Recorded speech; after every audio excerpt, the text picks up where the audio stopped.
Muito bem, então estamos continuando a aula 1, segunda parte, né, agora.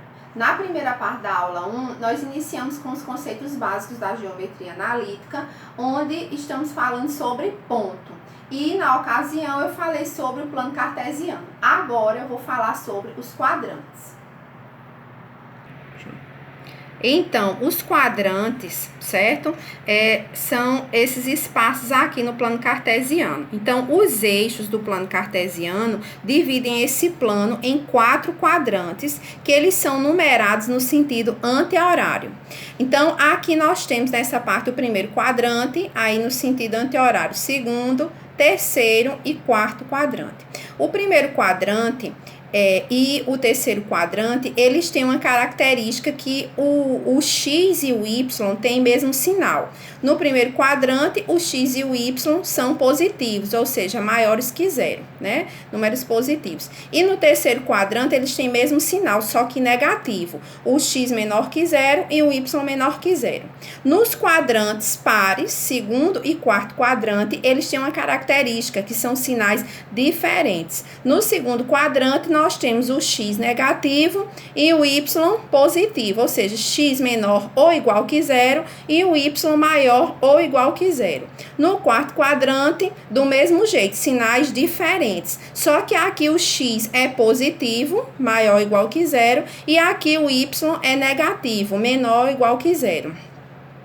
Nos quadrantes ímpares, primeiro e terceiro quadrante, nós temos aqui essa bissetriz, que ela é chamada bissetriz dos quadrantes ímpares. Já aqui, nos quadrantes pares, segundo e quarto quadrante, essa bissetriz é chamada bissetriz dos quadrantes pares.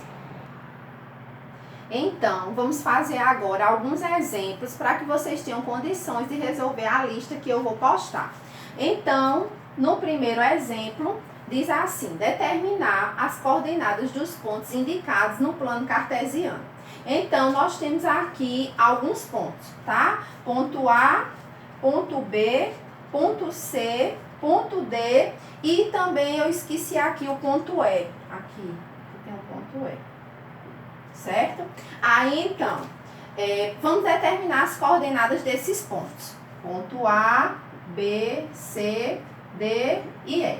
Os pontos sempre são representados por letras maiúsculas, né? A gente já conversou sobre isso em outras aulas. Então, vamos aqui colocar sempre o par ordenado, né? Já está dizendo par, né? São 2 e ordenado, segue essa ordem. Primeiro a coordenada X do eixo das abscissas, em seguida a coordenada Y do eixo das ordenadas.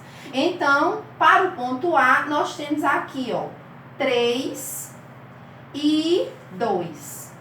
Para o ponto B, nós temos que o X é 1 e um Y menos 1.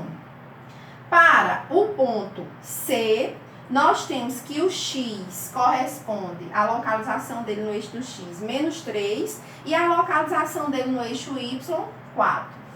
O ponto D, a localização dele no eixo X, menos 1, e no eixo Y, menos 3.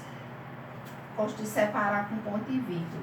E o ponto E, a localização dele aqui, ó, no eixo X é 2 e no eixo Y, ó, 0.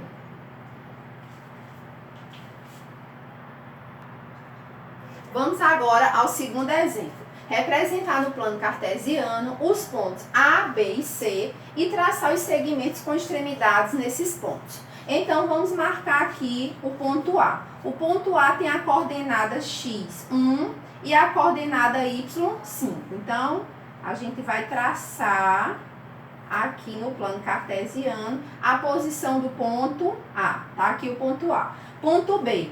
A localização dele é o X, 4 e o Y, 1. Então, vamos aqui marcar a localização do ponto B. E o ponto C, de coordenadas x1 e y1. Então, tá bem fácil aqui o ponto C.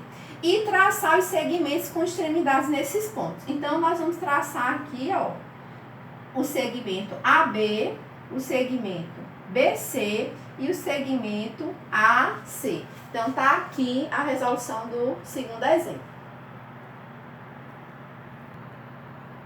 Então, vamos fazer agora o terceiro exemplo. Obter os valores de A e de B. Então, a pergunta é, quanto equivale a Azinho e Bzinho?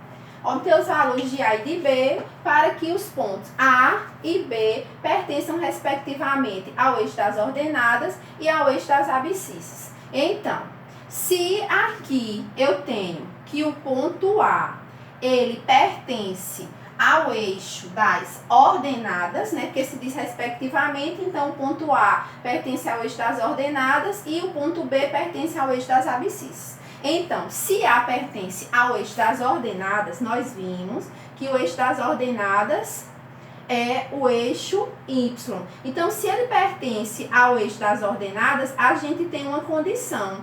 O X do ponto A, ele é igual a zero. Então, a condição é que o X do ponto A, ele é igual a zero.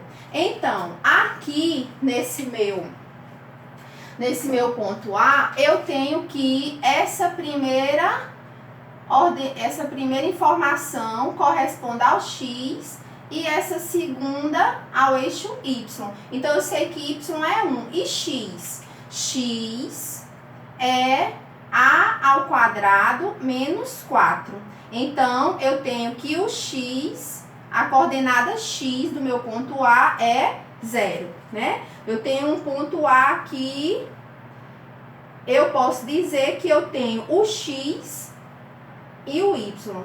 O X com certeza é 0, porque a informação diz que esse meu ponto A, ele pertence ao eixo das ordenadas. Então, aí eu substituí. Quem é X? A ao quadrado menos 4. Então, aqui eu tenho que A ao quadrado é igual a 4. Então, A é igual a mais ou menos a raiz de 4. A é igual a mais ou menos 2. Ou seja, A pode ser 2 ou A pode ser menos 2. Não terminou ainda, porque falta a gente encontrar o valor de B. Aí eu tenho a informação de que esse ponto B, ele pertence ao eixo das abscissas. Então, vamos lá. Se eu tenho um ponto B que ele está localizado no eixo das abscissas, tenho aqui meu ponto B. As coordenadas de B, X e Y de B. Só que se o meu ponto B está localizado no eixo X, então eu tenho a certeza que a coordenada dele em Y é 0. Dessa forma, eu tenho aqui a primeira informação do meu par ordenado corresponde a X, que é 4. Mas o Y aqui é isso tudo. Então, eu sei que se o meu ponto B está localizado no eixo das abscissas, a condição é que Y é igual a 0. Quem é o Y aqui do meu ponto B? É Bzinho menos 4. Então, Y é igual a 0, porque o meu ponto B está localizado no eixo das abscissas. Então, B é igual a 4. Então, está respondido. O valor de A pode ser 2 ou menos 2 e B pode ser igual a 4. Muito bem. Então, feita a resolução desses 3 exemplos, eu vou enviar para vocês a nossa primeira lista, tá? Referente a essa primeira parte da aula de geometria analítica. Então, um abraço e bons estudos.